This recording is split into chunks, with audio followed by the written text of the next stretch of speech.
Nous avons notre invité en ligne depuis Abidjan. Bonsoir ou bien bonjour, monsieur le ministre. C'est plutôt bonjour parce qu'il est minuit ici. Hein. Ok, d'accord, voilà. Et quel temps il fait actuellement à Abidjan, monsieur le ministre? Il fait bon, il fait frais, il a plu dans la journée, il fait bon.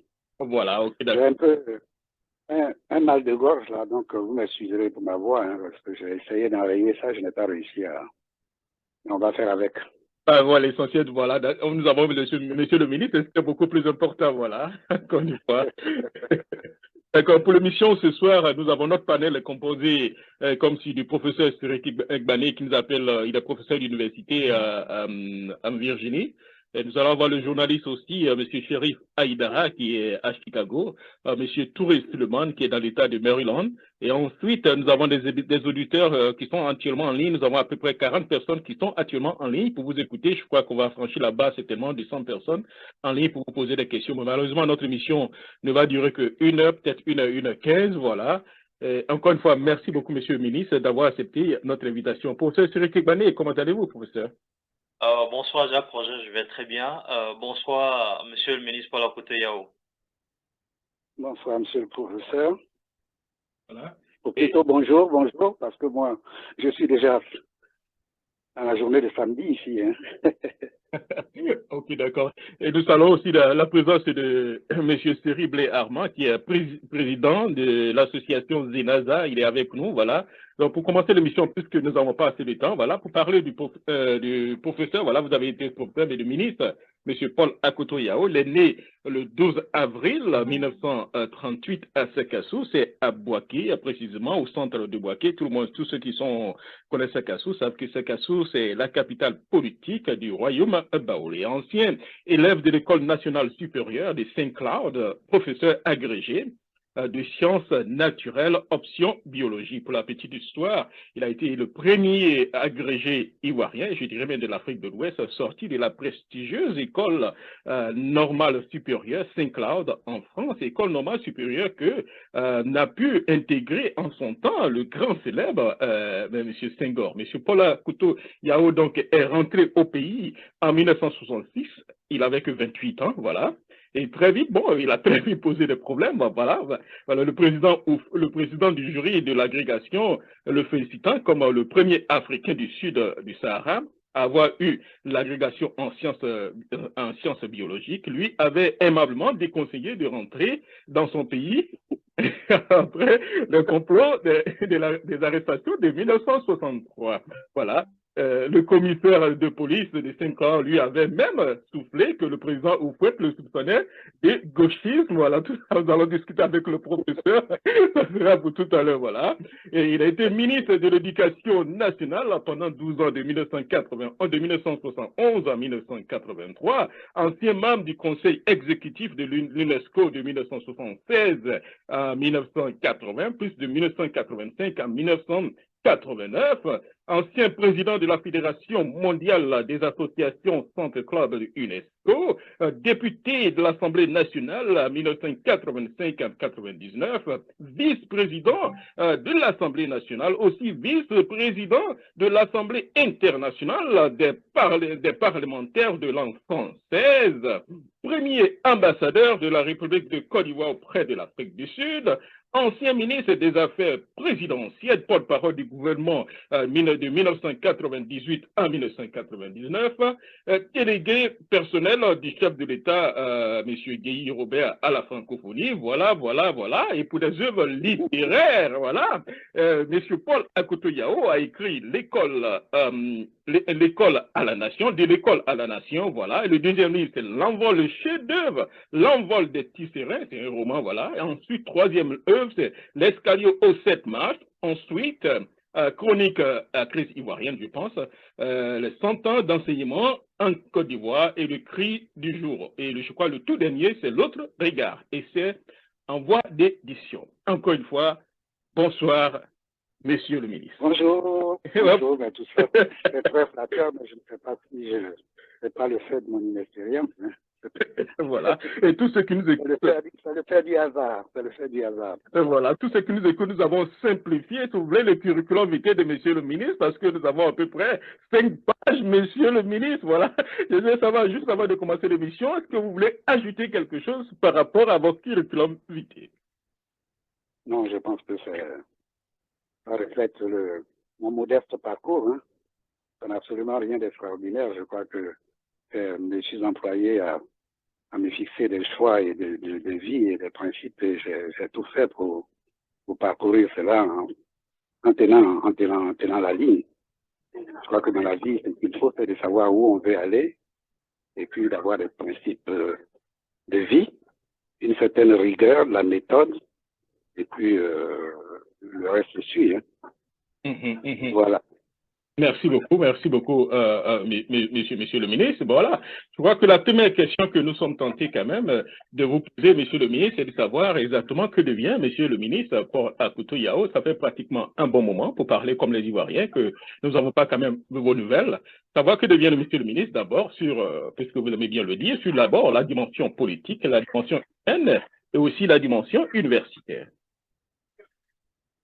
Bon, je crois que, vous savez, mentalement choisi de me réfugier dans la générosité du silence parce que je crois qu'il est bon de se retirer un peu de la scène et puis d'observer. Vous avez fait état de mon parcours, ça m'a permis de pratiquer les hommes et les choses et au fur et à mesure, je me suis rendu compte qu'il fallait un repli pour faire la part des choses. Donc pour le moment, je suis chez moi, reclus, cénobite, mais pas perclus, hein, parce que quand même j'ai encore un peu de vigueur. Hein.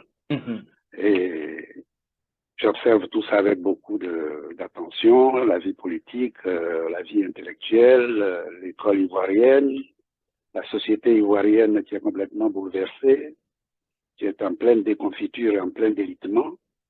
Et tout cela amène réflexion et c'est à ce genre de réflexion que je me livre actuellement. Voilà.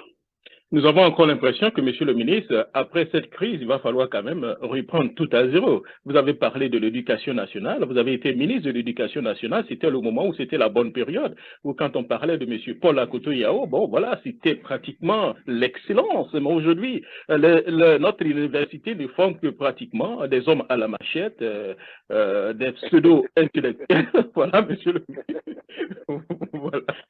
Bon, écoutez, je crois que, sans fausse modestie, je peux dire que, sans être nostalgique, on a connu une période florissante pour l'école ivoirienne, avec des collaborateurs qui m'y ont aidé, avec des étudiants comme vous, à l'époque, qui voulaient vraiment travailler.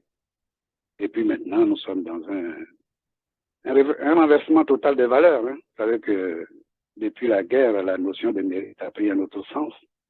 Vous savez très bien comment est composée actuellement la société, le gouvernement qui dirige la société, le gouvernement. Moi, j'ai toujours eu de l'admiration pour les jeunes parce que moi-même, je suis rentré dans les circuits très jeunes, avec cette différence que nous avions l'humilité d'opérer auprès des anciens et de les observer. Vous savez, à l'époque, moi, j'étais considéré comme quelqu'un de difficile à tenir. On disait même que je défiais au poids, ce qui faisait que j'avais quelques petits problèmes parce que j'allais, à mon sens, assez vite. Lorsqu'une question se posait, pendant que les gens étaient en train de réfléchir, j'en avais la solution, non pas tant parce que j'étais le plus intelligent, mais c'est une question de formation. Alors, tout cela a fait en sorte que on a pu faire un parcours sans trop de difficultés, mais aujourd'hui, les jeunes gens considèrent que c'est l'impertinence qui est la chose la mieux partagée. Il n'y a plus de respect des anciens, on ne veut plus du tout écouter les gens d'expérience. Alors que dans une société telle que la nôtre, qui est en pleine déconfiture, et dans toutes les sociétés qui ont vécu la situation que nous vivons, on fait appel à des hommes d'expérience. Ce n'est pas pour rien que pendant la guerre de 14-18, on a pris Joffre, on a appelé Pétain. Ce n'est pas pour rien qu'en 1940, on a appelé Pétain qui avait plus de 80 ans. Ce n'est pas pour rien que De Gaulle est revenu à 68 ans.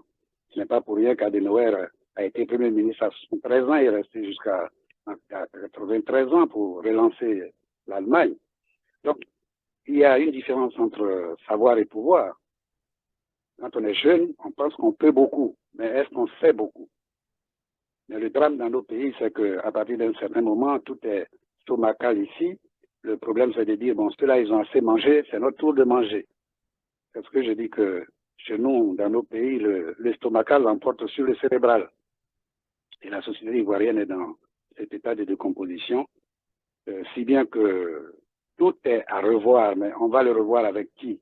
Parce que comme vous l'avez dit tout à l'heure, les jeunes gens de maintenant ne travaillent pas comme vous avez travaillé. Mais il y a une raison à cela aussi, parce que les vecteurs d'éducation sont très nombreux. Vous allez sur Internet, vous surfez, et vous croyez savoir beaucoup de choses, mais c'est le savoir de la paix près. C'est différent du savoir de la culture que nous avons eu. Ce n'est pas une critique que je formule, c'est un constat que je fais, parce que moi, j'avoue mon ignorance dans ces nouvelles technologies de l'information qui vous abreuvent de tout. Il y a une permissivité sur le plan de la dépravation sexuelle. Tout est vraiment, c'est la véritable décomposition.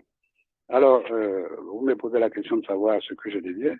Ce que je deviens, c'est que mon analyse porte sur une réflexion immense sur tous ces aspects, parce que je me demande vraiment quelle Côte d'Ivoire nous allons léguer à vous autres et à nos petits-enfants. Voilà. Justement, nous allons quand même, sans transition, parler pratiquement un peu de politique. Votre père était l'un des pères fondateurs avec le président Houphouët-Boigny. Vous étiez membre du PDCI-EDA. Et à un moment donné, vous avez quitté le PDCI avec d'espace, vous avez quitté le PDCI. Moi, vous avez quitté le PDCI pour rejoindre l'UDPCI. Bon, enfin, les nombreux auditeurs aimeraient savoir le pourquoi. Est-ce qu'aujourd'hui, vous ne regrettez pas d'avoir fait quand même ce choix? Non, c'est le PDCI qui m'a quitté. Il y a des choses très simples qui sont difficiles à comprendre quand on est en dehors du système. Rappelez-vous qu'en 1990, sans qu'Akoto soit demandeur, toute la place politique du parti avait demandé à ce que je sois le secrétaire général du parti. Il en était de même en 1991. Je n'étais pas demandeur. Mais la raison qui a motivé le président Houphouët, qui nous a réunis, et Ali vient de publier cela dans un livre, nous a réunis dans la nuit du 10 au 11 avril 1991 pour dire, bon, je suis Baoulé, je suis président. Bédier qui est appelé à me remplacer est Baoulé. Est-ce qu'un autre Baoulé peut être secrétaire général? J'ai pris la parole pour dire à monsieur le président, je suis navré, mais enfin moi, je n'ai jamais été candidat à quelque chose, je suis un homme de mission. J'ai toujours fait ce que vous m'avez demandé de faire. Moi, je ne rentre pas dans ces considérations parce que je ne veux pas être le mouton du sacrifice des Baoulés. La raison aurait voulu qu'on me dise, bon, mais écoutez, politiquement, c'est difficile qu'on ait à la tête du pays uniquement que des Baoulés, mais en contrepartie, on te propose cela. Mais au lieu de cela, j'ai été beaucoup plus tôt. J'étais à la vindicte populaire comme si j'étais demandeur de quelque chose. Et puis le raisonnement qui consiste à dire, bon, mais même la classe intellectuelle ivoirienne dit, ah, Makoto, c'est un garçon brillant, il est bien. Malheureusement, il est Baoulé. Vous entendez bien? Malheureusement, il est Baoulé. Comme si c'était une tare. Je trouve que c'est une perception tribaliste des choses. Si bien que c'est le PCI qui m'a rejeté. J'ai été avec Gay, c'est moi qui ai demandé avec Gay. On m'a posé la question la dernière fois de me dire, vous avez suivi Gay. J'ai dit non, je rectifie, je n'ai pas suivi Gay. S'il y a quelqu'un qui devait suivre, l'autre c'est Gay, sans prétention, qui devait suivre Paul Akoto Yao, parce que j'ai une formation et une culture qui est différente de la culture militaire. Mais Gay avait l'humilité de me dire, M. Akoto, moi je ne connais pas la politique. Je vous ai appelé à mes côtés parce que le président Houphouët, que je servais comme chef d'état-major, m'a dit, le seul de mes ministres qui me disait la vérité, c'est Paul Akoto Yao. Donc je vous ai appelé pour m'aider dans ce sens-là. Il se trouve que nous les Africains n'aimons pas la vérité. Vous savez, on n'aime pas dès que vous dites la vérité, on considère que vous en faites trop. Donc moi, j'ai créé l'UDPCI pour Gay parce que quand Gay était militaire, quand il a pris le pouvoir, il m'a dit qu'il était houphouëtiste. Mais le PDCI était en pleine décomposition. Tous ceux qui bavardent actuellement, ils étaient autour de Gay. Il ne faut pas se faire d'illusions. Ils étaient tous autour de Gay. Comme tous ceux qui m'ont jeté à la vindicte populaire en 1982, quand Laurent Gbagbo était parti en exil, on avait dit que j'avais trahi Houphouët-Boigny. Ce sont tous ceux qui m'ont jeté à la vindicte populaire qui mangent aujourd'hui dans la main de Gbagbo Laurent. Donc je n'ai pas quitté le PDCI, c'est le PDCI qui m'a quitté. Mais j'ai dit, je suis houphouëtiste. C'est moi qui ai lancé le mouvement des houphouëtistes à Accra en 2004. J'ai interpellé Alassane Ouattara, j'ai interpellé Bédier pour leur dire, bon, mais M. Bédier, Houphouët a laissé le flambeau, tu l'as laissé tomber. Toi, Alassane, pendant 3 ans, tu étais presque le président de la République. Qu'est-ce que vous faites pour l'Assemblée? Tous ceux qui se réclament de la pensée d'Houphouët. Mais moi, je pense que la pensée d'Houphouët n'est pas uniforme. Mais dans la diversité d'interprétation de la pensée d'Houphouët, je considère que tous les Houphouëtistes doivent se retrouver. Et c'est moi qui ai lancé ce mouvement-là. Encore une fois, on m'a écarté, on m'a mis de côté. J'ai dit qu'il ne faut pas que ce mouvement soit politique. Si on se met à partager les postes, et des postes d'ambassadeurs, de ministres et tout, on va se casser les nez. L'idée, c'était de faire en sorte que si nous revenions au pouvoir en tant que fils d'Houphouët, nous tendions la main aux gens du RFI pour leur dire, vous n'avez peut-être pas eu la chance, mais vous avez des gens de valeur en votre sein. Et après une crise, il faut utiliser toutes les intelligences. Donc, venez, on va travailler. Sinon, c'est une autre rébellion qui allait se constituer. Donc, pour me résumer, moi, je suis resté houphouëtiste, mais je dis je ne suis pas houphouëtien. C'est-à-dire que je considère que le principe qui consiste à dire qu'il faut rester fidèle à la maison d'Houphouët, mais moi, je rétorque en disant que la maison d'Houphouët que j'ai connue en 1953 n'est pas la maison que je vois aujourd'hui.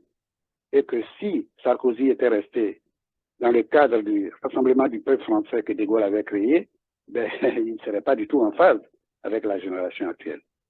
Donc, je suis là, je suis aujourd'hui, je ne m'occupe même plus de partis politiques parce que je suis déçu des partis politiques. Il n'y a pas de culture politique qu'on enseigne aux militants.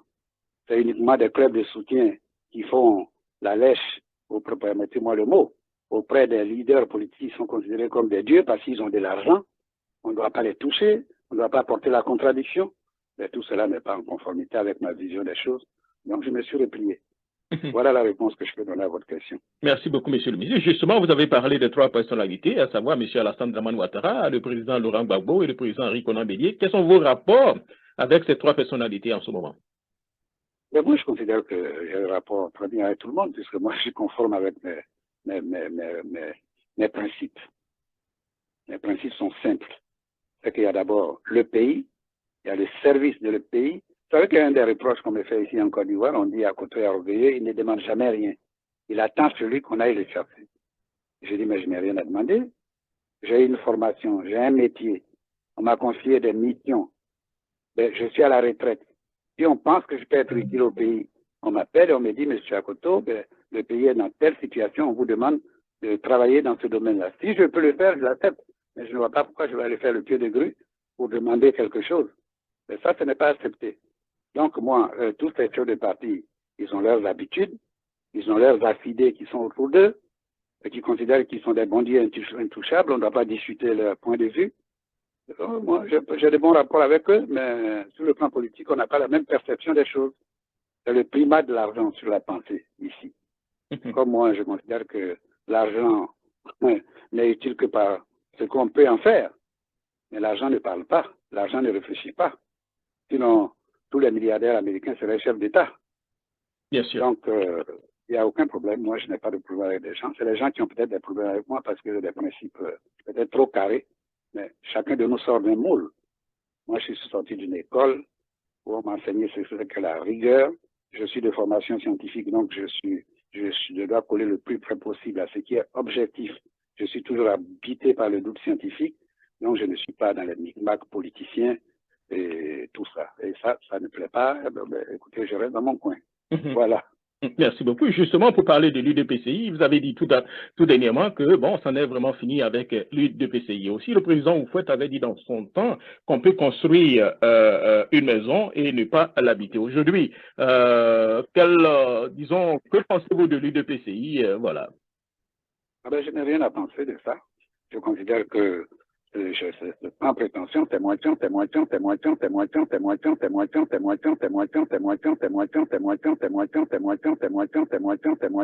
j'ai posé les bases de ce parti-là en disant qu'il faut que nous construisions un autre mouvement houphouëtiste en éliminant tous les défauts que nous avons vécus au sein du PDCI. Pas de départ contradictoire, pas d'éducation des militants. Bon, il se trouve que j'ai fait une erreur de casting parce que les gens qui sont venus avec moi, malheureusement, sont restés avec les tares de l'UDPCI. Et les jeunes gens que j'ai appelés à mes côtés, bon, ils ont leur éducation. J'ai lu dernièrement, avant-hier, dans un journal, où M. Blé Guirao, qui m'a brocardé et dit que lui, il a été formé à la politique de l'injure, c'est ce que Babo Laurent lui a enseigné, et que lui, il insulte à qui mieux. Bon, est-ce que vous croyez que c'est une façon intelligente, sans faire injure à quelqu'un, de penser l'avenir d'un pays. Donc, je n'ai pas de rapport, je suis sorti de là. Bon, mais je leur ai laissé la maison, quitte à le meubler, mais ce que je constate, c'est qu'on parle de dynamisme de l'UDPCI, mais je dis que c'est un dynamisme explosif, puisque moi, il y a 5 partis politiques qui ont été créés au sein de l'UDPCI, et les militants s'en vont tous les jours. Il y a un dernier hier encore, il y a un des vice-présidents de l'Assemblée, il y a un député UDPCI qui est passé au FPI. Donc, je leur souhaite bon vent. Justement, vous avez payé cher quand même votre vie, puisque vous avez été agressé et attaqué. Actuellement, vraiment, je ne sais vraiment pas comment je peux peut-être vous poser la question, mais c'est quand même assez dur. Oui, vous avez un moment difficile. Oui, non, moi j'ai eu, vous savez, après le coup d'État de 99, la personne la plus exposée après Bédié, c'est moi. L'opinion courante ici, c'était de dire que après Bédié, l'enfant chéri d'Oufouet, c'était à Koto. Donc s'il y avait quelqu'un à Oxir, c'était pour la Koto-Yao. Bédié est parti, je suis resté ici. On m'a dit il a trahi son frère. Il est parti avec Gueye. Pourtant, le PDC était dans le gouvernement de Gueye. Bon, après le coup d'État de septembre, le général Gueye et sa famille éliminés. Bala Keïta battu à mort, on cherchait à m'oxir. Je m'en suis tiré. Bon, j'ai été attaqué 2 fois avec toute ma famille ici. Presque de la chance que j'ai eu, sinon je serais donc, moi je suis habitué à ça, hein. J'attends, je me confie au bon Dieu. Si j'ai échappé 3 fois, c'est que je suis encore là. Ce sont les risques du métier. Faire avec. Merci beaucoup, Monsieur le ministre. Avant votre émission, nous allons commencer la série de questions avec notre panel déjà. Commençons d'abord par la vigile avec le professeur Siriki Gbané. Professeur Siriki Gbané, allez-y pour vos questions. Merci Jacques Roger. Bonsoir encore une fois, ou bonjour Monsieur le ministre. J'avoue que c'est un plaisir et d'émotion que nous avons ce soir à l'antenne. Et il y a pas mal de questions dont je vais aller directement à l'essentiel. Vous savez, votre nom, pour nous autres, notre génération, c'est pratiquement un label. Parce que pour la Koto-Yao rime avec éducation nationale et excellence. Tout comme Bill Gates rime avec Microsoft, Ted Turner avec CNN et Jules Ferry, éducation nationale en France. Et je ne le dis pas pour vous flatter, c'est comme ça que nous réagissons à entendre Paul Koto-Yao. Et votre modestie peut s'en souffrir. Tout à l'heure, vous avez fait un survol, mais j'aimerais vous demander quel bilan personnel faites-vous de votre passage au ministère de l'Éducation nationale? Non, je crois que moi, je suis arrivé au ministère de l'Éducation. D'abord, je suis arrivé en 1966 en Côte d'Ivoire. J'étais professeur à l'école normale supérieure, une école que, lorsque je voulais aller à l'école normale supérieure, le ministre Montano m'a dit, oh, mais monsieur le professeur, mais c'est une petite école, on recrute à un niveau très bas, vraiment, n'allez pas là-bas. Je dis, mais justement, c'est là où il faut construire. Je vais y aller. Donc, nous avons pris l'école normale supérieure. J'ai eu comme élève à l'école normale supérieure le Martin Bongo, qui est le cousin de Bongo. C'était nos élèves. C'était manifestement plus âgé que nous. Quand je faisais passer le bac, même en 1967, aux élèves, ils me demandaient si j'étais en terminale. Donc, nous avons construit vraiment, nous avons fait un travail. Ça a été un véritable sacerdoce. Je me suis consacré à ce métier-là. J'ai été directeur général, tout en continuant à enseigner. Et puis après, je suis devenu ministre. Quand je suis rentré comme ministre de l'Éducation nationale, sur 1000 enseignants que nous avions dans l'enseignement secondaire, il y avait un peu plus de 100 professeurs ivoiriens. J'en suis reparti en 1983, 12 ans après, avec 6000 enseignants ivoiriens. Il n'y avait plus de professeurs coopérants. À l'université était ivoirisée dans tous les sens. Le rectorat, toutes les facultés. J'ai créé le CAMES. J'ai créé le CAPES. J'ai installé toutes les grandes écoles, les lycées scientifiques. Tous les gens de votre génération qui ont intégré Centrale Polytechnique sont partis de cette époque-là. Et ça, c'est la réalité. Je me rappelle encore quand le système, le polytechnicien, était en seconde, j'avais dit à son père, mais ton enfant sera polytechnicien. Et que quand cet enfant avait eu le bac, vous savez, comme toujours en Côte d'Ivoire, on dit, oh, c'est parce que c'est le neveu de Oufouet Boigny, à Koto lui a donné le bac. Comme quand j'ai eu l'agrégation, on a dit, oh, ben, il a eu l'agrégation parce qu'il est baoulé, il faut acheter l'agrégation pour lui donner. Enfin, ça, c'est une parenthèse. Sans fausse modestie, je dirais que l'école ivoirienne porte ma marque et que cette école a marqué. Quand je dis elle porte ma marque, c'est parce que j'avais une équipe d'enseignants, de personnel qui étaient motivés et des étudiants qui avaient soif de savoir et qui voulaient ressembler à leur ministre. Quand moi je partais dans les établissements scolaires, les gosses voulaient ressembler au ministre, tant dans l'allure, dans l'habillement, dans la manière de parler, Et c'est comme ça que beaucoup de ces jeunes gens ont commencé à travailler vraiment avec ardeur et à présenter les concours d'entrée dans toutes les grandes écoles. Et puis bon, ben, à partir d'un moment donné, je crois que le président lui-même a commencé à avoir peur. C'est maintenant, le jour, le ministre Ali m'a dit, ah, tu sais, le président, il avait peur de toi. Je dis, ah bon, comment ça? Il me dit, oui, mais quand tu fais tes interventions, aussi bien au conseil des ministres qu'au bureau politique, il nous disait, mais cet enfant-là, mais c'est un véritable génie, il faut qu'on le canalise. Alors, donc, il me le dit. Mais moi, j'ai donné vraiment, je n'ai même pas pu éduquer mes propres enfants, moi. Je n'ai jamais suivi les études de mes enfants, tellement été absorbé par ce travail-là au bénéfice des enfants ivoiriens. Mais vous ne me croirez pas, mes enfants ont fait des études, aucun de n'a Timbo. Ils ont tous réussi leurs études, aucun de ne trouve du travail en Côte d'Ivoire.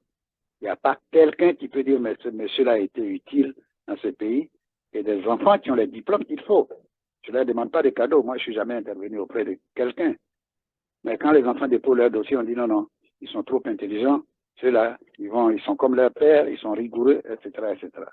Donc, vraiment, pour me résumer, je crois quand même que vous êtes le témoignage de cela, même si vous n'êtes pas, je ne sais pas si vous êtes d'origine guinéenne, mais il y a beaucoup de Sénégalais, par exemple, le monsieur qui est aujourd'hui avec le président Abdou Diouf, qui est son second à la francophonie, il était étudiant en 1972. Ici, il y avait des étudiants sénégalais.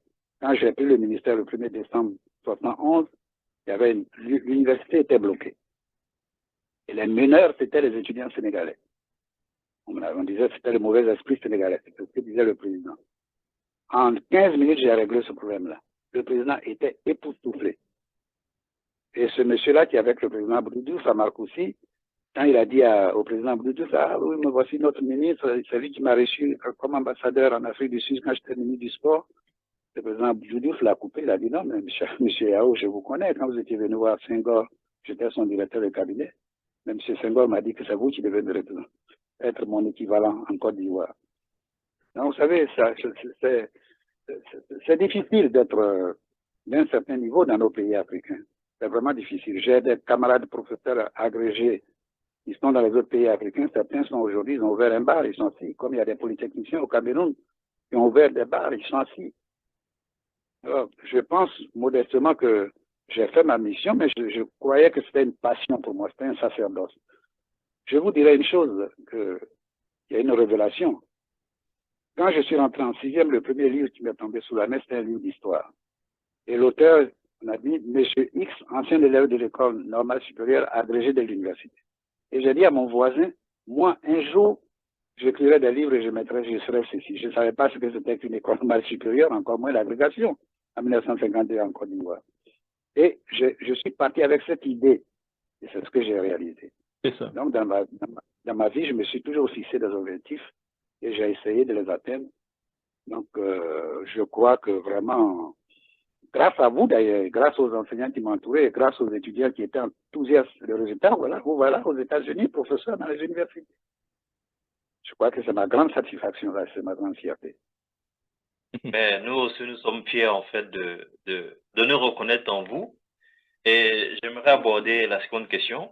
Ici, aux États-Unis, il y a ce qu'on appelle affirmative action. En d'autres termes, la discrimination positive.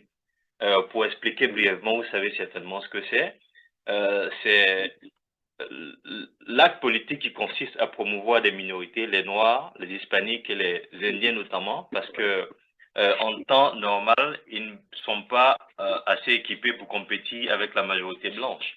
Alors, pour ramener la situation en Côte d'Ivoire, où il n'existe pas de différence raciale, vous savez certainement quoi je veux venir, est-ce que vous pensez que la promotion de certains cadres, à l'époque au PDCI, s'est faite au détriment de celle de M. Paul Akouta-Yao? En d'autres termes, est-ce qu'on a dévêtu Paul pour habiller X, je dirais?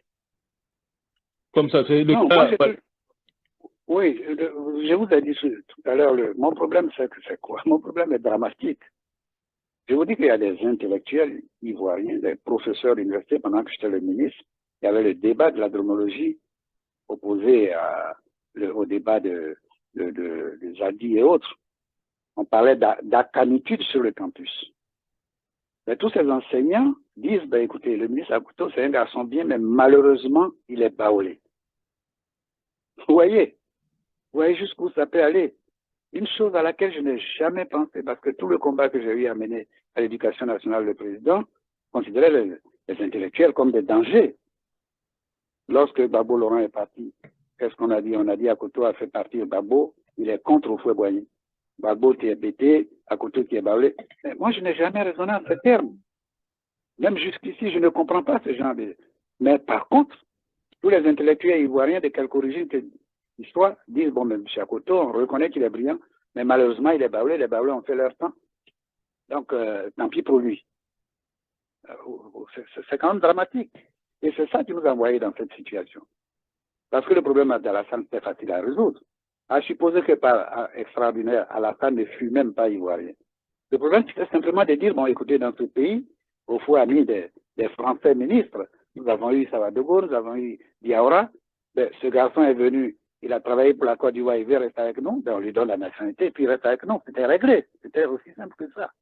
Est-ce qu'on avait besoin d'aller créer des problèmes dans une Côte d'Ivoire? On ne sait même plus qui est qui. Moi, ma femme, son père est hacké, sa mère est capverdienne. Donc, mes enfants, ils sont quoi? Et la plupart des gens de votre génération, vous épousez des femmes un peu de tous les côtés. Mes enfants ont des femmes qui sont d'origine guinéenne à droite et à gauche. Ces gens-là, ils seront quoi demain? Ils sont baoulés, ils sont bêtés, ils sont dioula. La Côte d'Ivoire, c'est un peu comme les États-Unis. À mon sens, c'est comme ça. C'est la notion du mérite qui devait l'emporter ici. Maintenant qu'on restera dans ces considérations claniques, ethniques, qui sont des complexes d'ailleurs, ce sont des complexes. Parce que c'est quand les gens n'ont pas de valeurs qu'ils s'arc-boutent sur leur plan et sur leur ethnie. Donc vraiment, je crois que nous sommes parfaitement en phase, hein, mais l'essentiel, il faut qu'on nous guérissons tous de cela. Il faut mettre les gens qu'il faut aux places qu'il faut. Mais moi, j'ai été victime de ça parce que j'ai été le premier agrégé, je ne suis pas le plus intelligent, ça a été le fait du hasard. Mais si c'était quelqu'un d'autre, si je n'avais pas été bablé, si c'était un autre Ivoirien, on lui aurait donné maison, voiture, machin, tout ça. Moi, je n'ai jamais rien eu de tout cela. Bien au contraire, pendant 2 ans, de 66 à 68, j'avais comme salaire 60 000 francs par mois, moins qu'un instituteur parce qu'on a dit qu'il n'y avait pas de corps d'agrégé dans la fonction publique. J'acceptais tout cela. Les gens ne le savent pas. Mais quand vous n'avez pas d'argent ici, j'ai dit l'autre jour à quelqu'un, mais s'il y avait quelqu'un qui devait être milliardaire dans ce pays, ça devait être moi. J'avais le budget le plus élevé. J'ai géré pendant 12 ans, 37% du budget de l'État. Pourquoi je ne suis pas devenu milliardaire? Et pourquoi on ne se pose pas la question de savoir l'origine de l'argent que les gens ont? Vous voyez, c'est un problème dramatique pour nous là, en Afrique. Ce n'est pas seulement propre à la Côte d'Ivoire, c'est propre à toute l'Afrique. C'est-à-dire que les intellectuels d'un certain niveau constituent un drame. Et je me rappelle, comme vous l'avez souligné tout à l'heure, lorsque le président du jury l'agrègue, après l'agrégation, il m'a dit, mais oh, vous avez une tête sympathique, mais vous êtes non seulement vous êtes brillant, mais vous avez une tête sympathique, mais je vais vous donner un conseil, ne rentrez pas chez vous. J'ai considéré cela comme une injure. Et quand le comité de police de Saint-Cloud m'a appelé, m'a dit, ah, vous êtes un garçon gentil, mais votre chef d'État s'informait sur tous vos faits et gestes. Heureusement, vous êtes un garçon sérieux, il n'a jamais à vous reprocher, mais vous rentrez chez vous, faites attention. Ben, je suis venu, j'ai vu beaucoup de choses. Voilà. Merci beaucoup, monsieur le ministre. Professeur, nous allons faire, je ne sais pas si vous avez une troisième question rapidement, ou bien on revient à vous tout à l'heure. J'ai bien d'autres questions, mais je préfère permettre aux autres invités du panel de poser les questions, quitte à revenir sur mes questions. Merci beaucoup, professeur Cyril Badé. Partons dans l'État de Chicago avec le journaliste, M. Chérif Aïdara, qui est journaliste à la scène 21. Bonsoir, Jacques Roger. Bonsoir, monsieur le ministre. Bonsoir, monsieur. C'est vraiment un honneur de vous avoir, vous qui avez été notre seul ministre d'ailleurs, parce que nous sommes entrés à l'école régionale de Treichville dans les années 73. Vous étiez à cette époque ministre. Nous sommes arrivés au collège aux environs des années 79. Vous étiez encore notre ministre. Et j'ai toujours dit que le seul ministre que nous avions eu, c'est M. Paul Akoto Yao. Merci beaucoup, c'est gentil. Ça me fait chaud au cœur parce que c'est pas tous les jours qu'on a de la reconnaissance ici. Oui, oui. Alors, je suis très ému. Quand on vous aime, on vous paye d'ingratitude, sinon on vous tue. Alors, nous, on a de la mémoire pour se souvenir qui était M. Paul Akoto Yao. Nous avions de la mémoire pour nous remémorer de cette époque de la Côte d'Ivoire dynamique, en tout cas au niveau scolaire. Alors, je suis très ému, comme les autres l'ont dit, parce que c'est un plaisir pour moi d'échanger, de vivre avec mon ministre de cette époque.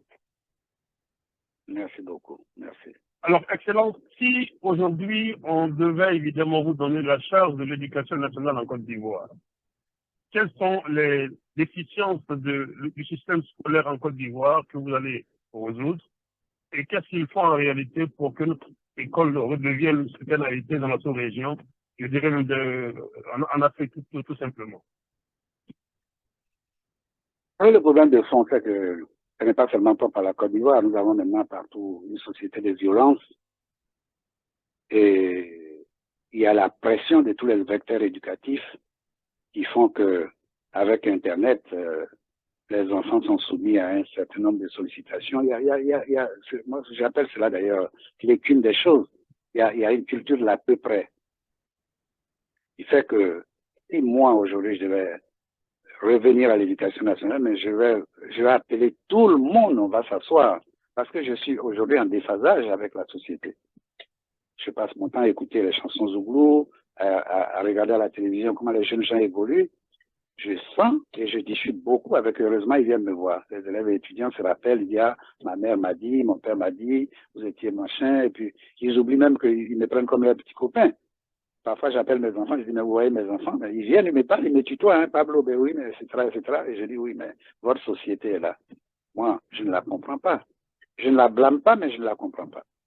Donc, si aujourd'hui, je devais revenir à l'éducation nationale, la chose que j'ai faite et qui m'a permis de rester sans problème majeur à l'éducation nationale, c'est d'être à l'écoute. Dans le système éducatif, avec les enseignants et avec les étudiants, il ne faut pas leur mentir. Il faut dire ce qu'on peut faire et faire ce qu'on peut dire. Mais si on ment, si on ne dit pas la vérité, à l'époque, j'avais dit un jour, feu Hichet Hassan, vous savez, qui s'occupait toujours des problèmes d'éducation. Et j'avais dit à Oufouet, j'ai dit, mais monsieur le président, et le grand frère Hichet Hassan, il fait de la diplomatie, mais la diplomatie, c'est le jeu du mensonge intelligent. Mais l'éducation nationale, c'est le jeu de la vérité. Parce que quand les parents vous confient leurs enfants, ils vous font confiance. Vous n'avez pas le droit de leur mentir et de les décevoir. Et les enfants qu'on vous confie, vous avez le devoir de les éduquer dans l'objectivité et dans la vérité. Donc aujourd'hui, si le problème se pose, on dit les jeunes gens, ils sont violents, ils ont la machette et tout, mais c'est parce que les gens ne parlent pas avec eux. Sous Bédier, que ce soit Soro, que ce soit Blé Goudé, lorsqu'ils étaient traqués, moi j'étais chez moi. Je suis revenu de l'ambassade d'Afrique du Sud avec tous les problèmes que j'ai eu là-bas, j'étais chez moi. Mais ces jeunes gens se cassaient, ils venaient chez moi. Ma femme préparait, leur donnait à manger, j'appelais Bédier pour dire, mais écoutez, monsieur le président, mais les jeunes gens sont ici. Recevez-les et parlez avec eux, ce sont nos enfants. Ils sont à l'image de la société que nous avons construite. Quand on dit qu'ils sont violents, ben, c'est ce que nous leur offrons comme société. Donc c'est nous qui avons sécrété ça. Ils ne veulent pas discuter avec les enfants. Mais si vous ne discutez pas avec eux, ben, ils se créent un monde à eux, ils se créent un dialogue à eux, ils se créent un langage à eux, d'où le nouchi, d'où les chansons zouglou, tout. Mais pourtant, il y a toute une philosophie en dessous de tout ça. Quand vous réfléchissez, il y a l'angoisse de vie de ces jeunes gens. Ils ne savent pas de qui répondre. Donc, si moi je revenais, première des choses, c'est de s'asseoir avec tout le monde, parents d'élèves, élèves, et puis qu'on se parle franchement. Et puis on va établir les règles du jeu. Et une fois une éducation où il n'y a pas d'autorité, où il n'y a pas de discipline, ce n'est pas possible. Aujourd'hui, il n'y a pas d'autorité, il n'y a pas de discipline. Que ce soit dans les collèges, dans les écoles primaires, partout, les enfants agressent les enseignants. Il n'y a plus cette attente où les élèves sont attentifs de boire le savoir de celui qui sait. Ceux qui ne savent pas sont les plus impertinents. On m'a posé la question des intellectuels, pourquoi je ne participe pas au débat intellectuel en Côte d'Ivoire. Je dis, mais moi, je n'en suis pas un. Parce qu'un intellectuel, c'est quoi? Vous savez, André Malraux, il n'avait que son baccalauréat, mais c'était un grand intellectuel. Un intellectuel, c'est quelqu'un qui a une vaste culture. C'est quelqu'un qui a une capacité d'indignation et d'imprécation, qui a un temps prophétique, qui a une vision. Quand quelqu'un écrit n'importe quoi ici, dans un français qui n'en est pas, on me dit, c'est un écrivain. Il se dit intellectuel. Bon, moi, j'avoue que je ne comprends pas cela. Je ne les critique pas, mais je dis, ah, tiens, mais pauvre Akoto, mais tu n'es pas dans la ligne. Hein. J'avoue mon ignorance et mes lacunes. Donc, pour être bref, je crois qu'il faut s'asseoir. il y a une démission de tout le monde. Il y a une démission de tout le monde. Donc, les enfants, ils font la loi. Quand vous êtes à la maison chez vous et que votre enfant prend un couteau qui veut vous piquer, si vous courez, il vous lance le couteau. Mais si vous le fixez, ben, il reste la main tendue avec son couteau. Et tu lui dis, ben, donne le couteau et puis assois-toi. C'est ça qu'il faut faire pour que les jeunes gens se mettent. Tous ceux qui bavardent toute la journée dans les parlements, les agoras, qui débitent des insanités croyant savoir alors qu'ils ne savent rien du tout. Quand on parle ici de constitution, de démocratie, de tout ça, quelle réalité ça recouvre, aussi bien pour nos jeunes élèves ou étudiants que pour nos parents villageois? Il y a toute une culture, il faut que nous reprenions en main notre monde, nous les Africains. Nous avons un monde à construire, à bâtir. On se plaint tous les jours. Quand les Blancs nous disent, quand Sarkozy dit que nous n'avons pas changé, mais quand moi je vais aujourd'hui au village chez moi, à Sakassou, qui est occupé par les rebelles depuis près de 6 ans, mais les villageois sont retournés 50 ans en arrière. Ils vivent avec moins de 600 mètres carrés de culture, avec un peu d'igname, de manioc, de ceci. Ils viennent chercher un peu de pétrole, de sel, et puis ils retournent chez eux. C'est la réalité, ça. Mais si on veut nier cela, quand les autres nous le disent, on dit c'est de l'impérialisme, nous-mêmes nous vivons en division rassurante, comment voulez-vous comprendre ça? Voilà, je ne sais pas si j'ai répondu à votre question. Monsieur Chérif, allez-y pour ma deuxième question. Oui, bien sûr, monsieur le ministre, évidemment.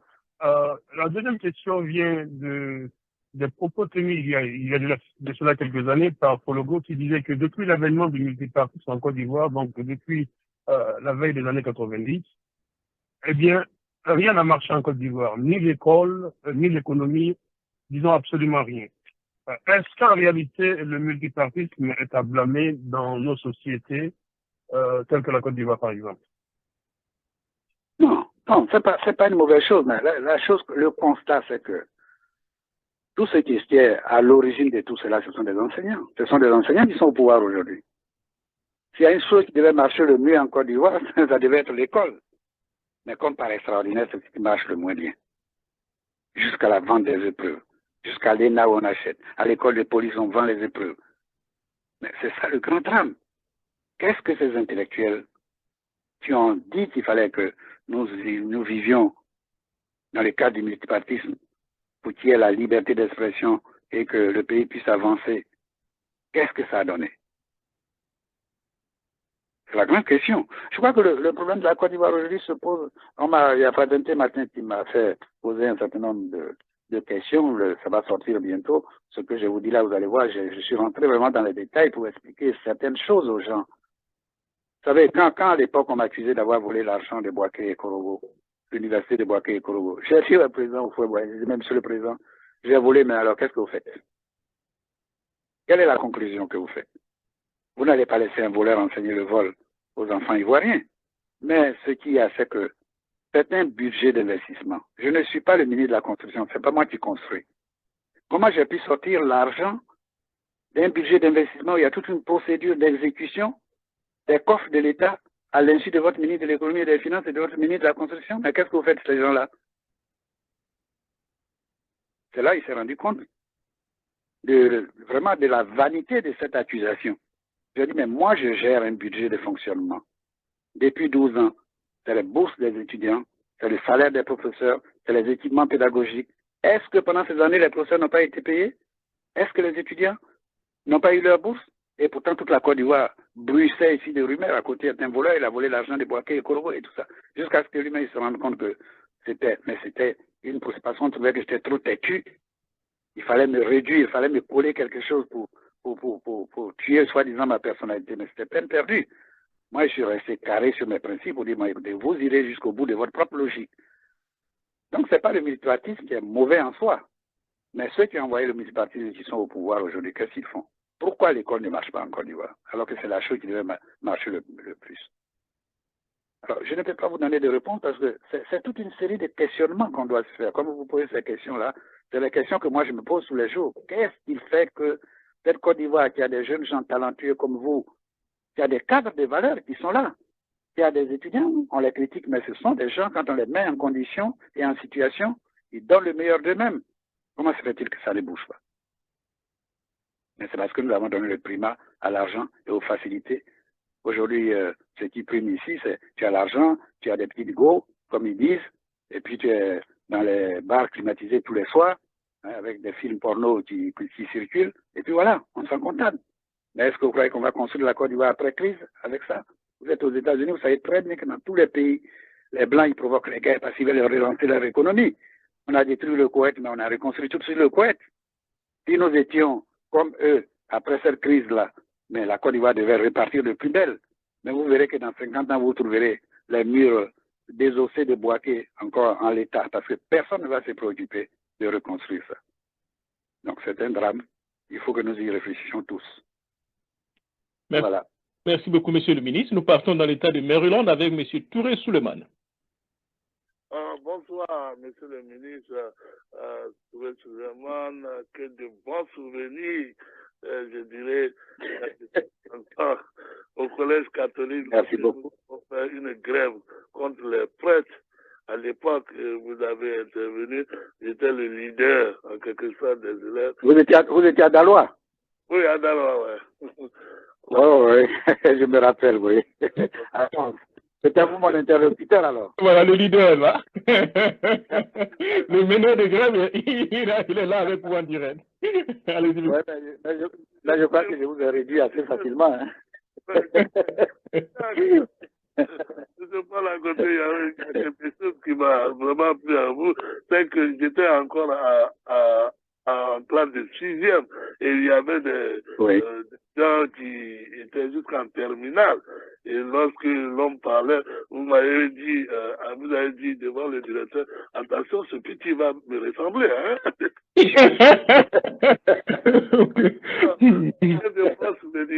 Merci bien, ça me fait plaisir, mais j'ai un peu les larmes aux yeux par ce qui vous a été fait. Et c'est ça la vie, il faut l'accepter. Merci beaucoup. Dieu sera vous récompenser. Car ce que vous avez fait pour l'éducation, tout le monde est au courant. Mais je voudrais tout simplement faire une petite question pour vous demander, d'après vous, quelles sont les causes de la crise en Côte d'Ivoire? Ça, c'est pas une petite question, M. Touré. Ça, c'est un débat de 10 heures, M. Touré. Non, mais la cause de la crise remonte à très loin. Moi, je me rappelle en 1975, j'avais dit au ministre Mbayablé en conseil des ministres, je suis allé le voir, j'ai dit, écoutez, Mbaya, moi je suis en train de réfléchir, mais je crois que, sans être tribaliste, mais je crois que nous les Baoulés, vous les Baoulés là, vous serez les autour de la Côte d'Ivoire. Il me dit pourquoi? J'ai dit, mais vous verrez. Vous verrez. Non, la crise remonte de très loin. Il y a d'abord la gestion du président. Le président fait beaucoup, mais c'était une gestion à poigne. Et quand vous n'avez pas de personnalité, bon, moi, le président avait beaucoup d'estime pour moi. Hein. Au contraire, il m'a sauvé la vie parce qu'il y avait trop de jalousie. Mais lui, il appréciait ma façon de faire. Parce que moi, quand je vais dire non, j'ai dit non. J'ai dit, je suis navré, monsieur le président, et le respect que je vous dois, mais voilà ce que je pense de tel problème. Mais quand le président, parfois, testait ses ministres, il faisait exprès de dire des positions absurdes pour voir votre position. Quand vous vous taisez, ben, il vous juge. Il ne vous croit plus, il ne vous fait plus confiance. Mais quand vous maintenez votre position, il crie, il fait tout, vous dites, vous maintenez votre position. Vers la fin du conseil, il dit oui, mais adoptez. Comme dit votre jeune camarade, c'est adopté parce qu'il sait que vous êtes sûr de vous. Donc, il y a eu ce que moi j'appelle donner la béquille aux Ivoiriens. On a gavé les Ivoiriens ne pensaient pas beaucoup.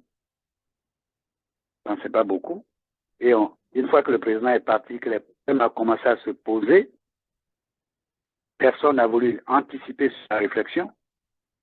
On est resté dans les mêmes normes, comme aujourd'hui, on est resté dans les mêmes positions. Vous savez, il y a des leaders qui font leur campagne en disant, bon, mais moi j'ai mon programme que j'ai élaboré il y a 19 ans, c'est ce programme-là. Mais ça ne correspond plus aux mêmes réalités.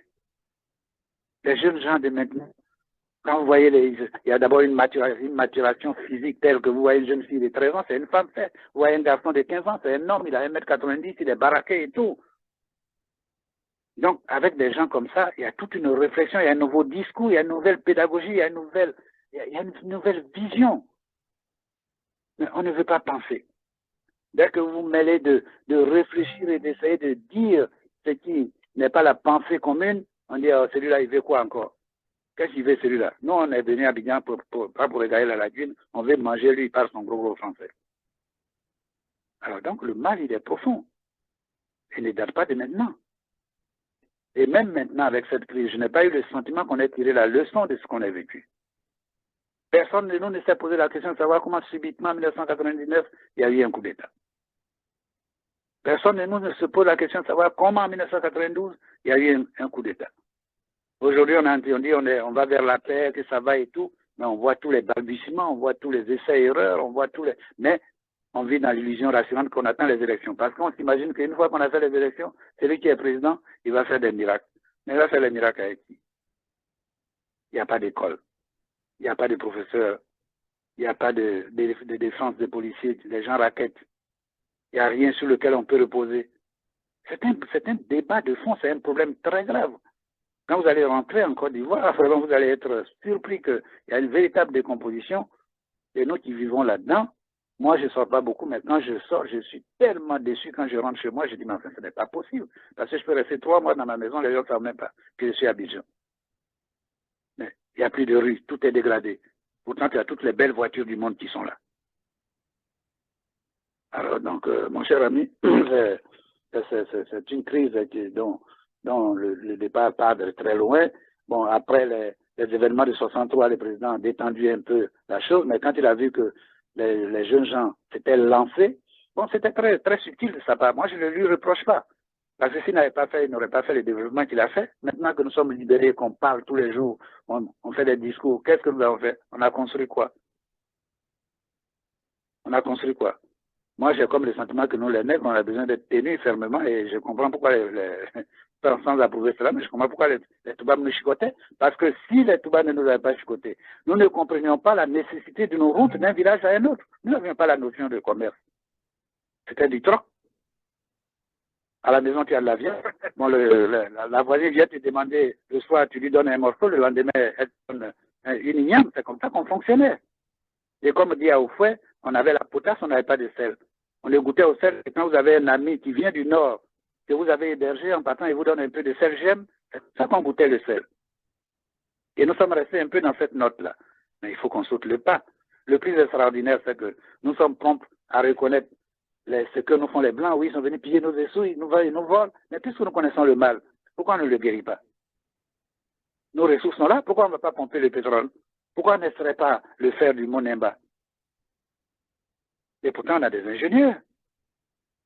Alors, vous savez, il y a vraiment toute une réflexion qui est à faire et moi, je pense qu'il faut vraiment qu'on comprenne qu'il faut qu'on se mette au travail. Mais nous, on est fatigués maintenant, c'est votre tour. Vous avez du travail sur la planche. Merci beaucoup. Voilà. Ok, merci beaucoup.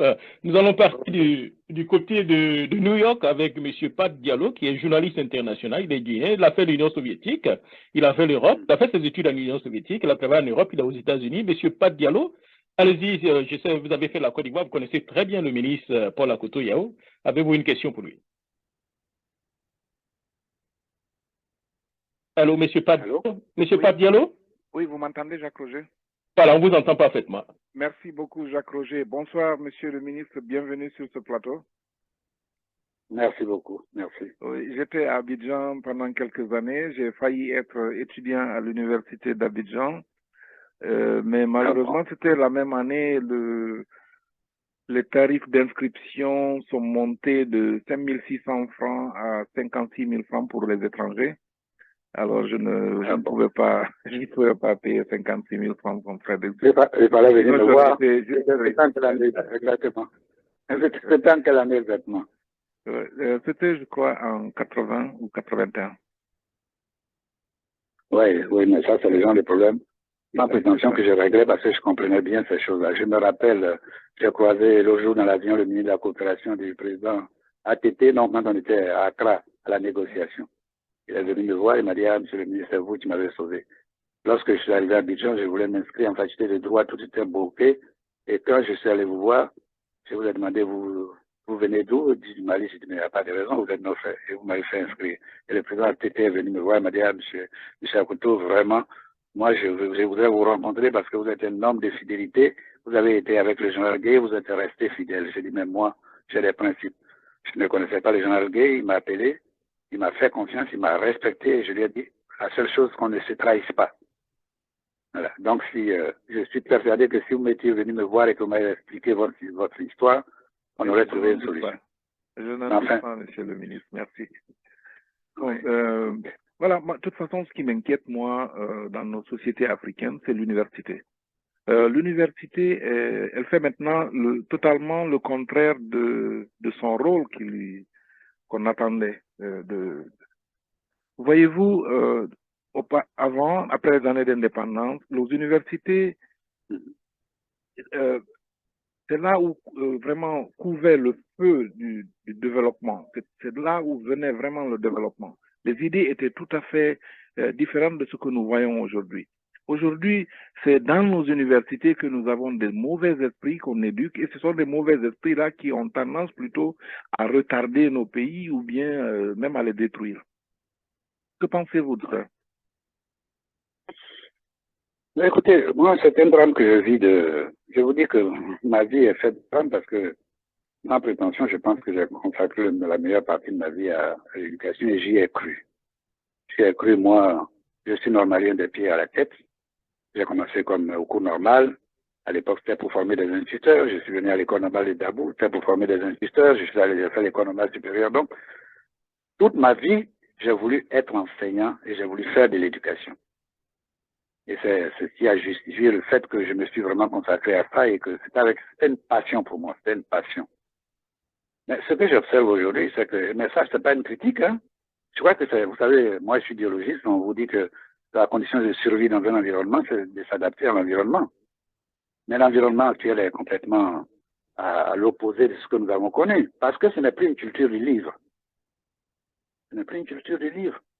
Et comme en Afrique, nous n'avons pas, les universités classiques n'ont même pas de bibliothèques. Aujourd'hui, nos universités ne sont pas équipées comme les universités que vous avez aux États-Unis ou en Europe et tout, avec toutes les nouvelles technologies de l'information. Donc, ces jeunes gens sont assis entre deux chaises. Les professeurs sont très peu formés parce qu'en Afrique, lorsqu'ils arrivent ici, les professeurs, la plupart du temps, les gens ne se cultivent plus. Ils sont pris dans le bain. Alors, donc, le vrai problème, c'est ça, parce qu'il faut que nous ayons des universités qui soient performantes. Parce que sans formation, parce que nous ayons des gens qui soient capables de réfléchir, qui soient capables de créativité, il n'est pas possible qu'on puisse aller de l'avant. Or, plus que jamais, l'Afrique a besoin des gens qui créent et qui inventent.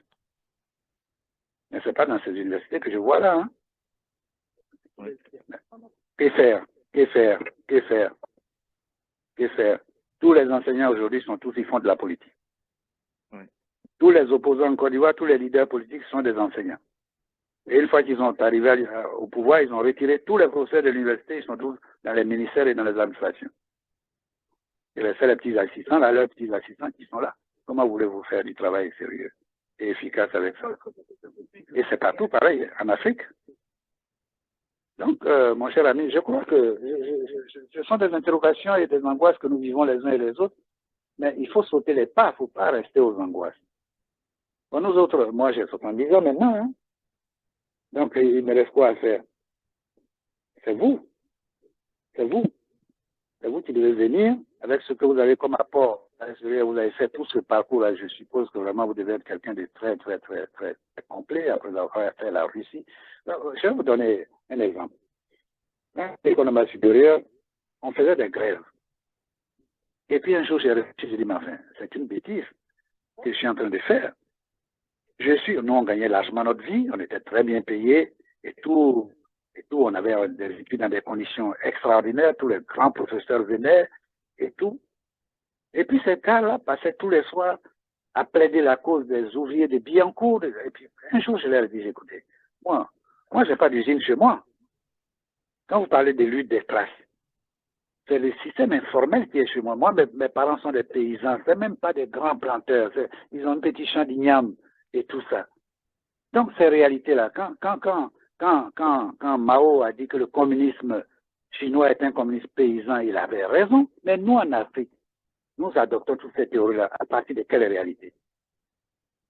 Si les gens veulent théoriser, réfléchir le socialisme, ils doivent le réfléchir par rapport aux gens de la CAF, ici, par rapport aux femmes du marché gourou, par rapport aux petites filles qui vendent les oranges dans les rues. C'est la réalité que nous vivons. La lutte des classes, c'est quoi? C'est entre les petits fonctionnaires là qui pillent l'argent de l'État et qui s'enrichissent. Mais ils ne représentent pas grand-chose par rapport à la masse de nos parents qui sont encore paysans. Donc, je crois que les intellectuels africains, nous avons tout un travail de fond à faire. Nous acceptons la facilité, on réussit ce qu'on a appris, on joue les grands sorbonnards, on fait des thèses et tout, mais ça ne colle pas avec notre vécu. Ça ne colle pas avec notre vécu. Le multipartisme, la démocratie. Maintenant, vous allez au village. Les gens n'expliquent pas ce que c'est que la démocratie moderne à nos villageois. Donc, ils votent comment? Ils mettent leur bulletin, ils votent en fonction du fils de la région, parce que le fils d'Abidjan lui dit, ah, il faut voter pour Akoto parce qu'il m'a rendu service. Mais comment voulez-vous qu'on puisse avancer avec ça? Donc, votre constat est juste. Mais à partir de là, il faut que nous recherchions tous les solutions. Merci beaucoup, Monsieur le ministre. Nous allons partir dans l'État de Massachusetts, précisément à Boston, avec Monsieur Seri Blay Armand. Je pense aussi qu'il a fait la biologie. Il est président de la société de l'ONG Zenaza International. Monsieur Seri Blay, avez-vous une question pour Monsieur le ministre? Je vous remercie infiniment. C'est un plaisir, c'est plus qu'un plaisir d'avoir ce qu'on appelle en Amérique un icon de l'éducation en Côte d'Ivoire et en Afrique. Monsieur, son Excellence Paul Akoto Yao a marqué presque, je dirais, la moitié de la population, sinon les 3/4 de la population ivoirienne, avec son savoir-faire, sa rigueur. Vraiment, c'est plus qu'un cachet hein, quand on parle de Paul Akoto Yao.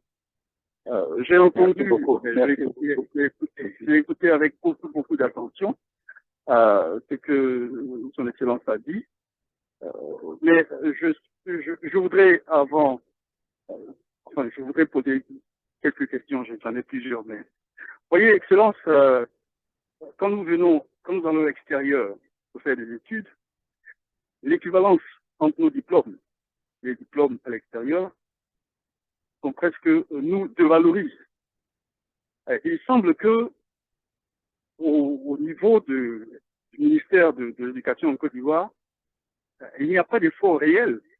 Il n'y a pas eu d'effort réel, puisque vous n'êtes plus aux affaires, mais il n'y a pas eu d'effort réel pour essayer d'amener notre niveau au niveau des pays européens, des pays américains où nous allons. Et pourtant,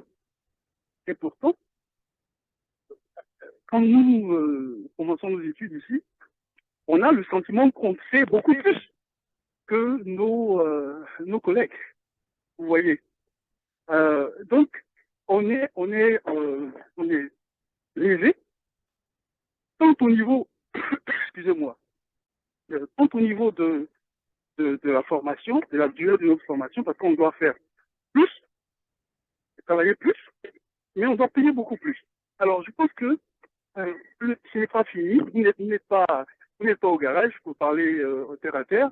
Vous pouvez encore essayer de corriger justement ce problème-là, qui constitue, excusez-moi, qui constitue la source, la source du retard du développement des pays en voie de développement.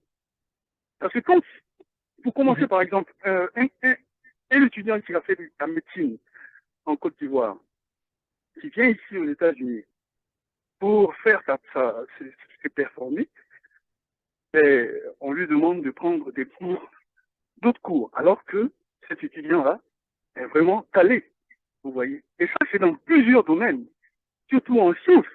On nous dit par exemple qu'on n'a pas eu accès aux technologies de pointe, alors que les formations didactiques que nous avons eues en Côte d'Ivoire ou dans les pays africains respectifs sont assez poussées, même si c'est des formations didactiques. Mais quand on nous met devant les appareils, on n'est pas totalement dépaysé. Vous voyez. Alors, je pense que vous étant toujours un icône de l'éducation en Afrique, vous pouvez plaider pour l'égalité ou bien sinon pour l'équilibre de nos diplômes. Vous Monsieur Seri, je posais le problème de manque d'équivalence des diplômes. Alors que nos formations sont assez poussées en Côte d'Ivoire et en Afrique, nous avons cependant cet équilibre-là parce que on nous demande toujours de prendre des cours supplémentaires qui nous reviennent très chers. Alors, nous sommes dévalorisés du point de vue intellectuel. Quand vous arrivez aux États-Unis. Oui, quand nous avons... Oui, justement, aux États-Unis. Oui, excellent. Oui, allez-y, monsieur le ministre. Oui, bon, ça, c'est un problème qui est vieux. Mais maintenant, alors là, nos diplômes ne sont presque pas reconnus. Hein. Le baccalauréat, quand vous arrivez en France, on met les jeunes gens en première. Hein.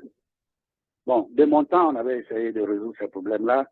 Il y avait beaucoup de gens qui avaient fait des études en Russie, que j'avais fait intégrer vraiment dans la fonction publique en établissant les équivalences. Maintenant, c'est le niveau de notre enseignement ici qui n'est pas tellement reconnu dans les universités. Parce qu'ils savent très bien, ils suivent, ils savent ce qui se passe. L'université, pendant toute l'année, il y a des gens qui ont eu le bac il y a 3 ans, ils sont encore en train de finir la première année d'université. D'autres ont eu le bac l'année dernière, n'ont même pas commencé. Alors, donc, à partir de ce moment-là, les gens se disent que c'est pas du sérieux. Mais lorsque la formation était vraiment sérieuse, il n'y avait pas de problème. Mais tous ceux qui ont les formations actuellement, je vous dis qu'en France, quand ils arrivent, ils remettent les gens qui ont le bac ici, ils les remettent en première. Donc, c'est tout notre système qui est à revoir. Hein. C'est vraiment très grave, très grave.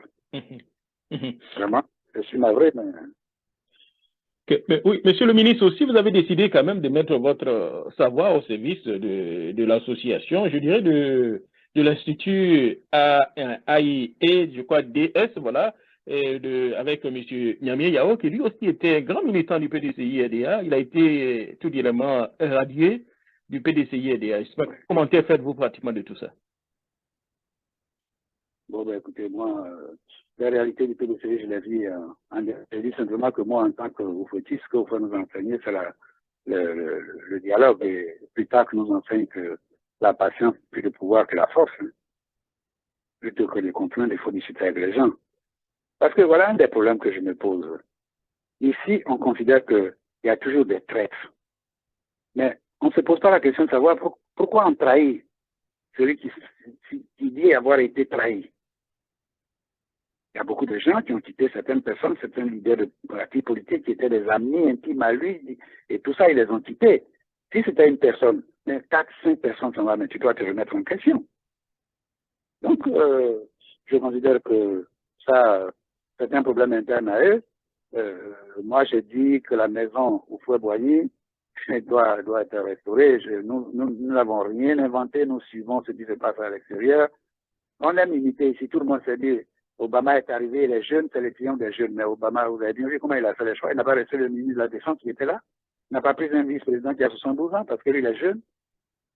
Il y a une complémentarité des générations. Mais nous, on dit, bon, mais ceux-là, ils ont trop mangé, ils n'ont qu'à partir. Ah, vous ne pouvez pas réinventer l'eau chaude, hein. Donc, c'est dommage. Je regrette, mais je ne connais pas leur réalité, hein. Et aussi, pour parler quand même de la politique, je dirais un peu en Afrique, bon, on sait qu'au niveau de l'IADS, voilà, vous faites beaucoup d'activités. Et je crois que j'ai cru comprendre que vous avez fait pratiquement beaucoup de tournées au niveau de l'Afrique, où vous avez visité, je crois, le Togo, le Ghana et autres. Et ensuite, on parle que vous avez de très bons rapports avec le président du Niger, M. Tanga. Mais chez lui, j'ai l'impression qu'il y a une crise aussi, compte tenu du fait que le président, après ses 2 mandats, cherche, disons, à tripatouiller la Constitution ou bien manipuler les institutions pour faire un 3e mandat. Alors, si vous étiez son conseiller, qu'est-ce que vous avez dit aujourd'hui? Non, mais écoutez, vous savez, tout ça dépend. Moi, je ne connais pas très bien. Non, je ne suis pas son conseiller. Je vais aller voir Tanga dans le cadre de l'IADS. Si vous étiez son conseiller. Mais si j'étais son conseiller, ça dépendra des réalités de là-bas. Parce que hier j'ai vu dans la presse qu'il y avait un mouvement de grève journalistique qui avait été déclenché, mais qui n'a pas été suivi. Le problème du Niger est très compliqué. On vient de découvrir la plus grande mine d'uranium du monde.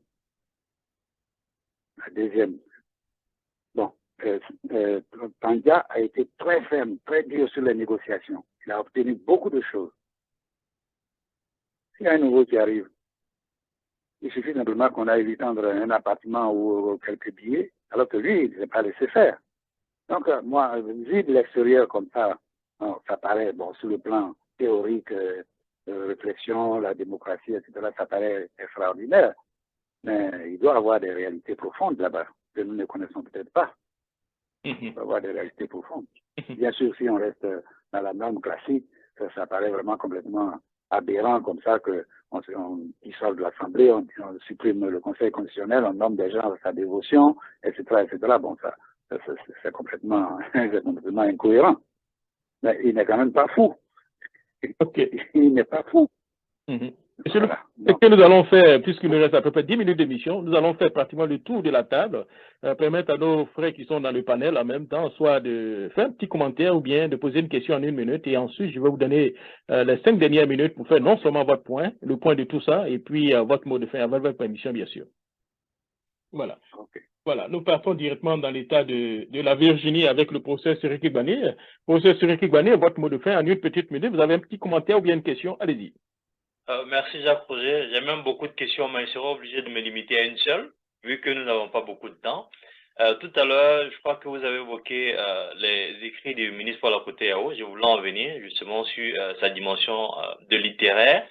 Alors, son dernier ouvrage, est-ce que c'est une réaction au coup d'État de 99 qui a, je dirais, conduit la Côte d'Ivoire dans le précipice où il est en ce moment? Et seconde question, complémentaire à la première, comment réagit-il aux propos selon lesquels les Ivoiriens auraient salué le coup d'État de 99 et que la classe politique même aurait salué? Comment a-t-il réagi par rapport à ces propos-là? Monsieur le ministre, pouvez répondre en 2 petites minutes? Oui, mais c'est toujours la même chose. Hein. Vous savez, ça, il y a notre sensiblerie générale. On a plaigné le Père Noël et puis après on s'est rendu compte par la suite lorsque les jeunes gens avaient constitué le groupe des Akamura qui sévissaient dans tout le monde en est revenu, on voulait tout de suite en sortir.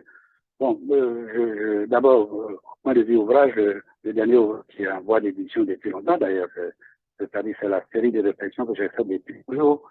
Je voulais le publier pour démontrer qu'il y a une ligne de conduite que je n'ai pas variée, que j'ai toujours dit ce que je pensais avec un fil conducteur. Bon, ce livre, il est en édition. Ça sort pas parce que les maisons d'édition savent très bien que ça sort, les gens vont pas les acheter. Bon, je n'ai pas, j'ai des idées en tête, je suis en train de réfléchir. Est-ce qu'il faut présenter maintenant les réflexions sous forme de roman? Est-ce qu'il faut faire des essais? Bon, donc, vraiment sur le plan de l'écriture, je suis dans l'expectative. Maintenant, en ce qui concerne la position générale sur le coup d'État et autres, un coup d'État, c'est toujours dommageable. Tout ce que nous vivons aujourd'hui, toute la décomposition, la pourriture de la société, tout ce qu'on vit vraiment de nocif, la Côte d'Ivoire, c'est vraiment maintenant Sodome et Gomorrhe. C'est la perversion sexuelle, c'est l'argent à gogo, c'est vraiment, les gens ils vivent dans l'insouciance. Ils vivent au quotidien, tant pis pour le lendemain. Donc, vraiment, il y a toute une réflexion qui est à faire sur nous-mêmes. Merci beaucoup, monsieur le ministre. Monsieur Thierry Faïdara, rapidement, en 30 secondes. Voilà, c'est toujours un plaisir, évidemment, d'écouter le ministre parler de la Côte d'Ivoire. J'aimerais aborder également sur la question de la crise ivoirienne. Monsieur, est-ce que vous pensez effectivement à la matière? Alors? Allô, monsieur Chérif? Allô?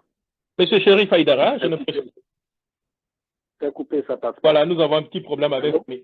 Voilà. Okay. Ouais. Voilà, monsieur Touré Suleiman, rapidement, allez-y. Monsieur Touré? Oh, je pense qu'il y a un petit problème aussi avec le micro de monsieur. Allô? Voilà, allez-y rapidement. Voilà, en 30 secondes, allez-y rapidement pour votre mot de fin. Ok, merci Jacques Roger, merci encore M. Paul Akotey Yao que de bons souvenirs. Merci bien et je voudrais tout simplement aborder dans le sens pour dire que il a été fixé, les élections en Côte d'Ivoire ont été fixées au 29 novembre après plusieurs reports. Croyez-vous à la réalisation de ces élections présidentielles ou législatives? On est bien obligé de croire ce qu'on nous dit, avec cette réserve qu'il y a eu tellement de renversement de situation, mais enfin, il ne faut pas désespérer de la Côte d'Ivoire. ce sera désespéré de nous si vraiment nous ne sommes pas capables d'organiser des élections. Je pense qu'il faut y croire. OK. Il faut prier et croiser les doigts. Monsieur Chérif, allez-y rapidement, en 15 secondes, finissez votre question, allez-y. Ben, c'était la même question, donc Okay. Donc je vais tout de suite changer de fusil d'épaule pour demander évidemment. Il y a certains qui pensent qu'évidemment l'époque oufouetiste, c'est-à-dire la période Oufouet-Boigny, évidemment la Côte d'Ivoire n'était pas ce qu'on a cru, et qu'aujourd'hui en réalité la Côte d'Ivoire se tire des griffes de la métropole coloniale française, et ce qui expliquerait évidemment les tensions en Côte d'Ivoire. Est-ce que monsieur le ministre va dans ce sens? Monsieur le ministre, avant que je réponde, monsieur Pat Diallo, rapidement, en 30 secondes, votre mot de fin, ou bien si vous avez des questions, allez-y rapidement. Oui, moi je voudrais remercier beaucoup monsieur Lakoto Yao, et je voudrais aussi lui demander de nous écrire maintenant ses mémoires, parce qu'on voudrait de sa sagesse, même s'il n'est plus ministre, même s'il va bientôt peut-être à la retraite, je ne sais pas, mais on voudrait quand même profiter de sa sagesse. C'est une icône pour nous. À quand monsieur Yao, vos mémoires? D'accord. Encore une fois, merci beaucoup, monsieur le ministre, d'avoir accepté quand même notre invitation. Voilà. Je demande à nos frères qui sont en ligne, restez en ligne, patientez. Nous allons avoir, après monsieur le ministre Akoto Yao, monsieur Sina, et puis le responsable de la CEI pour nous faire le point de l'identification et de l'enrôlement dans l'État, je dirais aux États-Unis d'Amérique. Encore une fois, merci beaucoup, monsieur le ministre. Vous avez 5 petites minutes. Votre mot de fin. Merci beaucoup. La mémoire, moi, je me donne encore, je crois que j'ai encore 25 ans à vivre. Hein. Donc, j'ai le temps de peaufiner ma mémoire. J'y réfléchis, mais ça va venir. J'ai beaucoup à dire. En ce qui concerne la question précédente, je ne me rappelle plus très bien. C'est à force de m'avait posé quelques questions déjà, je ne me rappelle pas. Monsieur Chérif, allez-y rapidement. Monsieur Chérif Aïdara? Non, j'ai posé la question. Hein. Oui, vous avez posé la question, mais je crois que monsieur le ministre a... Voilà, allez-y. Oui, rappelez ça. Rappelez rapidement. Alors, je dis qu'il y a certains qui pensent évidemment que la Côte d'Ivoire aujourd'hui est le meilleur des Côtes d'Ivoire que nous pouvons. Ah oui, d'accord, oui, je comprends, oui, je comprends. Donc, bien sûr, au fait, nous disait que lui, il a pris l'indépendance pour établir les fondements de la nation, mais l'indépendance économique, c'est l'affaire des générations qui vont venir. Bon, la génération actuelle considère que les rapports que nous devions avoir avec nos amis extérieurs doivent être des rapports d'égalité et de respect mutuel. Non pas avoir le sentiment qu'il y a une emprise réelle et où on est biberonné et bichonné. Bon, c'est dans cette perspective. Le résultat, il est là. C'est une question de méthode. De toute façon, il faut franchir le pas, il faut rompre avec certaines habitudes. Mais moi, mon sentiment est que la méthode forte, la méthode qui consiste à faire la diplomatie, la place publique n'est pas la meilleure. Parce que vous savez, entre les nations, les rapports de force et les rapports d'intérêt vont toujours l'emporter. Nos pleurnichements et tout ça, ça amuse les Européens. Hein. Que plus nous allons pleurnicher, plus ils se sentent heureux. De toute façon, ils s'en foutent. Hein. Vous savez, il y a la guerre, ça ne les empêche pas de pomper le pétrole. Hein. Donc, je crois que, bien sûr, il faut franchir le pas. Il faut que ce soit des rapports d'une autre nature, qu'on puisse se parler franchement, mais il faut avoir les moyens de parler aux gens qui sont en face. Quand vous êtes en face, vous êtes avec eux là-bas, vous savez comment ils sont. Quand vous avez de la valeur et que vous pouvez leur porter la contradiction, ils vous respectent. Quand ils considèrent que vous dites, parce que je suis nègre, vous nous avez colonisé, tournez les derrière, je vais vous donner un coup d'épée dans les culs, ils vous disent, mais nous aussi, on a subi la nation des Huns, des Romains, de tous, quel peuple qui n'a pas connu de colonisation. Donc, je crois qu'il faut qu'on cesse de pleurnicher et puis qu'on prenne en main notre destin et puis qu'on aille vraiment avec les arguments et la formation qu'il faut pour traiter d'égal à égal avec ceux qui sont en face de nous. Voilà la réponse que je peux apporter. Allô? Oui, monsieur le ministre, votre mot de fin. Je vous donne la possibilité. C'est moi qui vous remercie. Je crois que j'ai été vraiment, vous m'avez redonné goût à la vie parce que j'avais le sentiment que j'étais devenu quelqu'un qui était fini et qui avait mis aux oubliettes et qui sédimentait. Il me donnait l'impression que vraiment, il y a des jeunes gens qui croient encore à moi et qui ont été heureux qu'on ait pu travailler ensemble. Et je dis, ma grande satisfaction, c'est ça. ce que je vois aujourd'hui quand je vois des jeunes gens comme vous, professeurs d'université, docteurs, au-delà de ce que moi j'ai été, mais c'est tout à mon honneur. On travaille toujours pour que les autres fassent toujours mieux que soi. Donc vraiment, c'est moi qui vous remercie de m'avoir donné cette occasion d'échanger avec vous. Vous m'avez beaucoup instruit, vous m'avez mis un peu de baume au cœur en me disant que je n'ai pas vécu inutile et que ce que j'ai fait, vous l'avez approuvé et que les résultats sont là. Il y a que les résultats de ce travail que nous avons fait ensemble. En tous les cas, je reste disponible. Si vous avez envie qu'on échange, moi, je suis toujours disponible parce que c'est la vérité que je vous dis, c'est que vous m'avez beaucoup appris, que je ne vous ai appris que ce soir. Okay. Donc, merci beaucoup. Très bon séjour aux États-Unis et que Dieu vous bénisse. Merci beaucoup, monsieur le ministre, et à très bientôt. Au revoir. Allez, au revoir.